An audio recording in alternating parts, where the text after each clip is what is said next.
Welcome to WatchMojo, and today we're counting down our picks for the top 20 annoying kid characters in movies. That's what happens when you read all those fanciful novels and fairy tales of yours. For this list, we're looking at the big screen child characters that most got under our skin.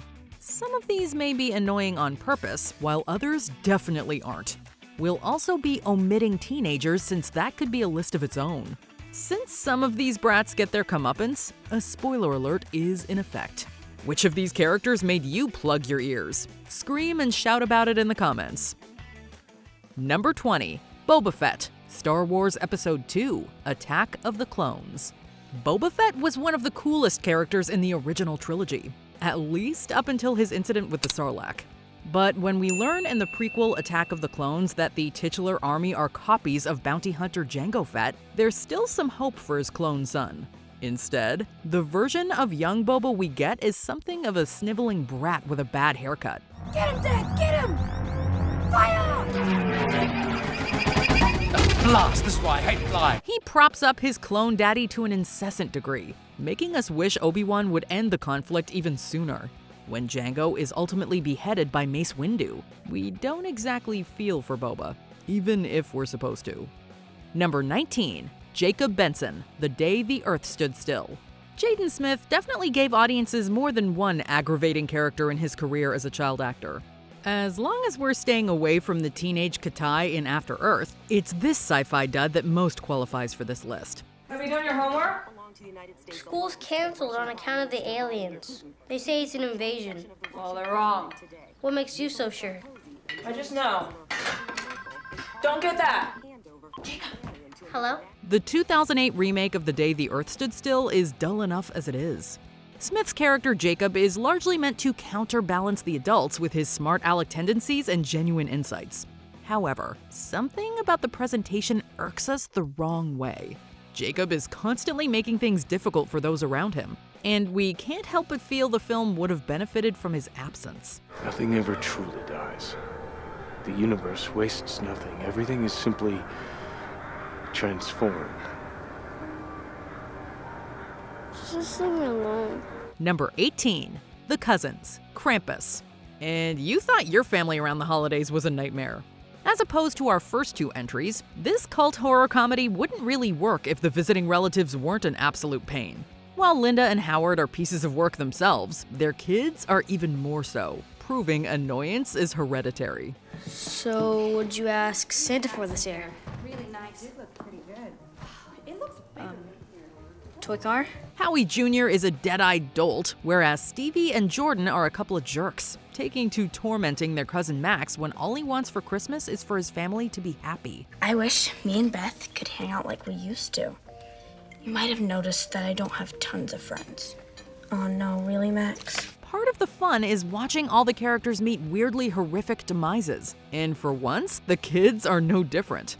Their ultimate purgatory-esque fate is fitting, seeing as they all deserve each other. Number 17. Alec and Oleg Karpov, 2012.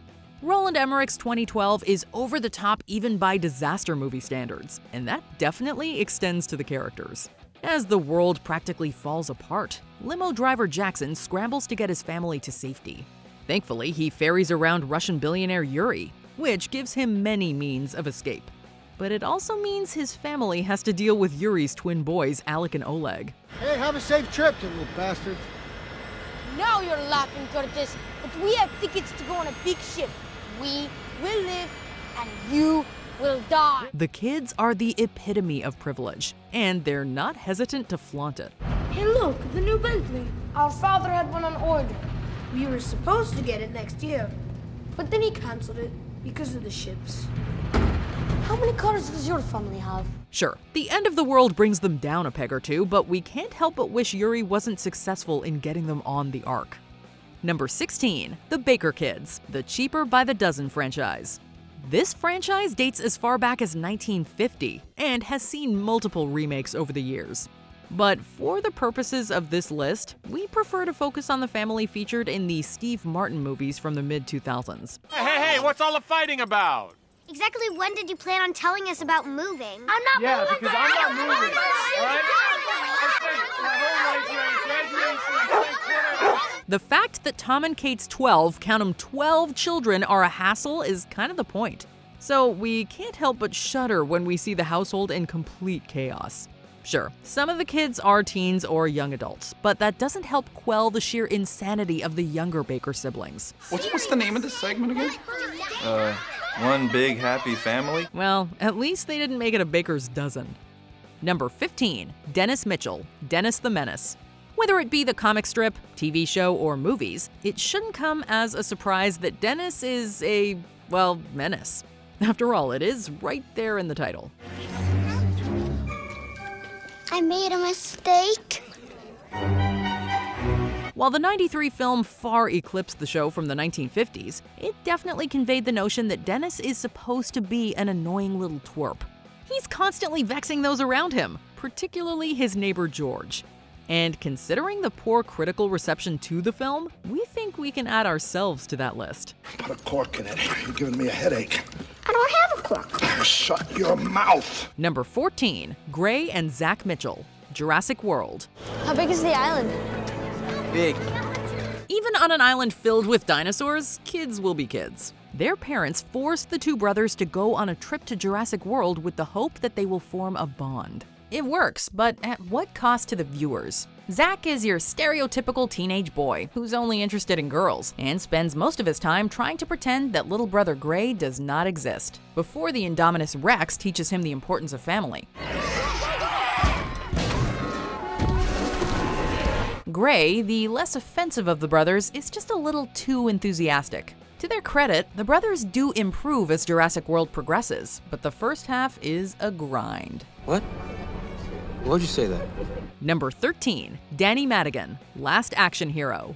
Last Action Hero has definitely garnered a cult following over the years, a lot of which can be attributed to its crackerjack setup of a kid being sucked into an action movie. But if there is a downside to its meta slant, it's the child protagonist Danny Madigan. Watch it, Jack.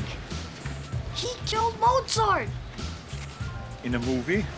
Amadeus, it won 8 Oscars. Sure, if we were in his shoes, we would also be jazzed to be interacting with our favorite fictional characters. But his movie-savvy dialogue often makes him come across as a know-it-all. I can prove this is a movie. Who the hell are you, kid? Look out there, this is a cartoon cat. He's supposed to be back on duty.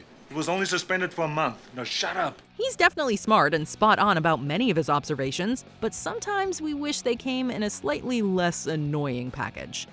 Number 12, Danny, Zathura. I'm hungry. So what do you want me to do about it? Make me macaroni and cheese. I don't know how. I'm hungry. What do you know how to make? Water. From one Danny to another. This forgotten spin-off of the Jumanji movie centers on two brothers being flung into a wild space adventure at the hands of a mysterious board game. They're constantly at odds with each other, and while Walter is definitely the jerk of the two, we can definitely see why he's so short with his little bro. While Danny is certainly nice and considerate, he's also incredibly whiny and needy.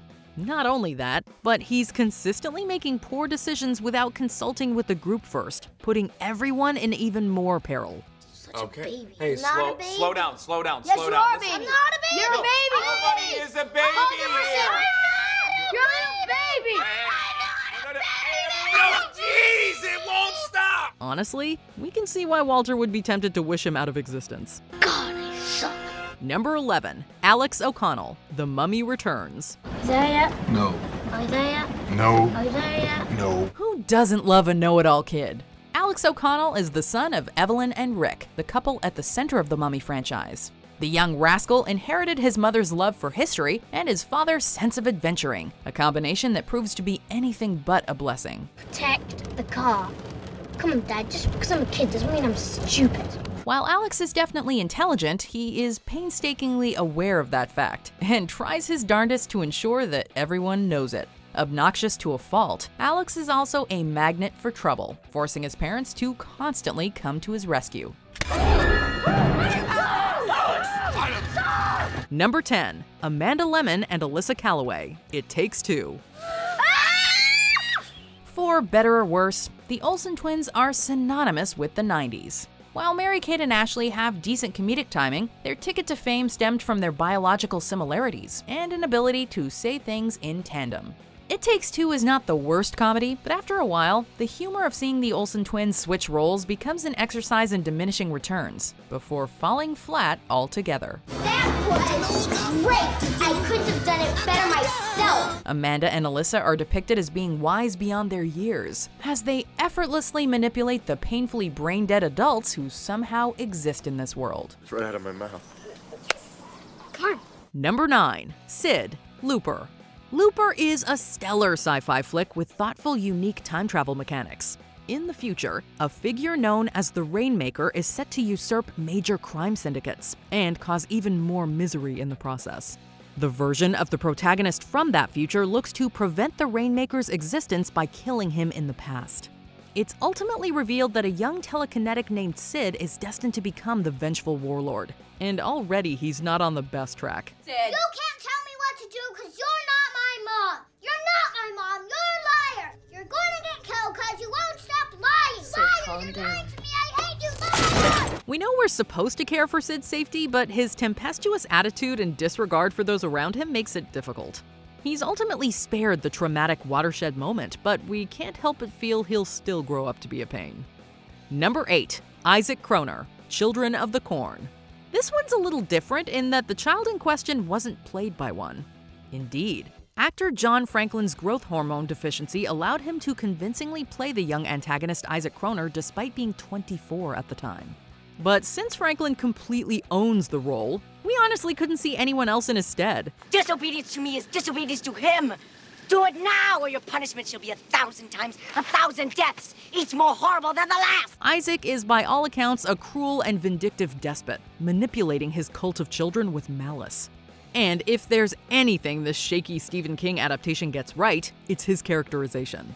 Franklin hits all the right notes in his various diatribes. And by the time he's begging not to be given his just desserts, we are filled with nothing but glee. I did as you commanded! I was good! Number 7. Eustace Scrubb, The Chronicles of Narnia, The Voyage of the Dawn Treader. This is generally considered to be the worst of the Narnia trilogy. But there is one thing we should be thanking it for, and that's for giving us Will Poulter. There once were two orphans who wasted their time believing in Narnia nursery rhymes. Please let me hit him. In this threequel, a young Poulter plays Eustace Scrubb, cousin to the Pevensey siblings, who ends up transported to Narnia alongside Edmund and Lucy.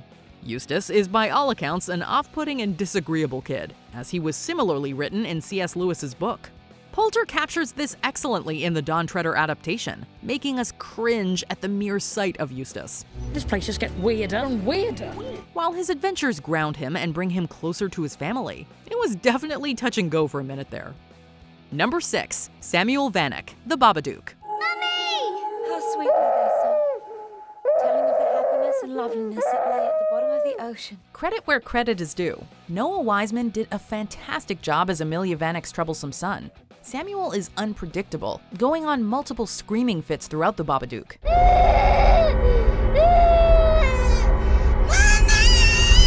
At one point, the eccentric boy causes a car accident that very well could have killed both him and his mother.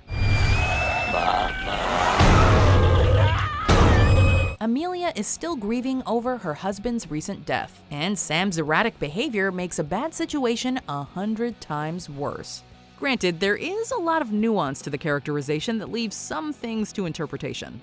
Again, we've got to applaud the performance that Wiseman delivered, but it was a draining one to watch. I said you're not my mother! I am your mother! Number 5. Junior Healy and Trixie Young, The Problem Child franchise. Hey, that's pretty good. Let me try. Problem Child 2 exists to remind audiences that it can always get worse. Junior Healy is the original Problem Child, a kid so terrifying that he has to dress up as the devil for Halloween, as anything else would have made for a significant improvement.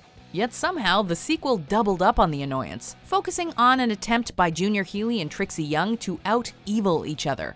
You're gonna wish you had never been born. Ooh, I'm really scared. I'm being threatened by the Tidy Bowl girl. These brats are loud, obnoxious, and borderline psychotic. Their default reaction to most obstacles is seemingly to throw a firecracker and hope for the best, or rather, worst. There's singing, marshmallows, and all sorts of stupid humans to scare. Number 4. Draco Malfoy, the Harry Potter franchise. Yes, you're not dangerous at all, are you? You great ugly brute. Spiteful beyond belief, this arrogant wizard is the poster child for modern jerks. Acted to perfection by Tom Felton, Draco Malfoy was born into an admittedly intense world, but that hardly excuses his egotistical behavior. Hailing from a pure-blood family, Draco never missed an opportunity to put down the rest of the students, with Hermione offering an easy target due to her Muggle-born heritage, and Harry due to his orphan savior status. Scared, Potter? You wish.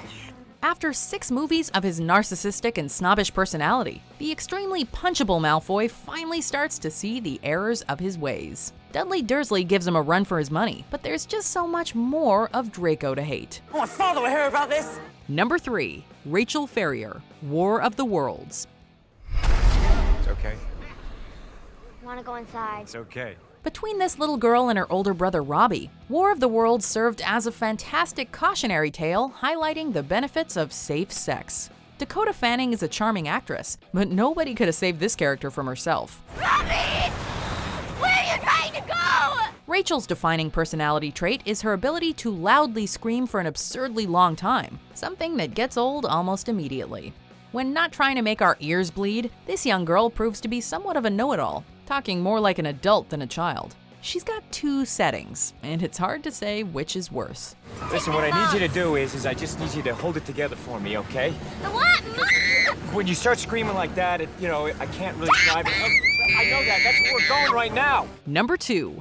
Anakin Skywalker, Star Wars Episode 1, The Phantom Menace. Are you an angel? Poor Jake Lloyd. His movie career could not have gotten off to a worse start. The prequel trilogy established how Anakin Skywalker turned into Darth Vader, a process that proved far more annoying than anyone could have expected. Apparently, one of the most feared characters of all time started as a whiny and insufferable little kid who loved to say the word yippee! While Lloyd hardly turns in an Oscar-worthy performance, and the character arguably gets worse in the sequels, Anakin feels like the world's most annoying little brother in The Phantom Menace. Child prodigy characters are hard to pull off successfully, and sadly, high midichlorian count be damned. Anakin did not make the grade. What does that got to do with anything? Before we continue, be sure to subscribe to our channel and ring the bell to get notified about our latest videos. You have the option to be notified for occasional videos or all of them. If you're on your phone, make sure you go into your settings and switch on notifications.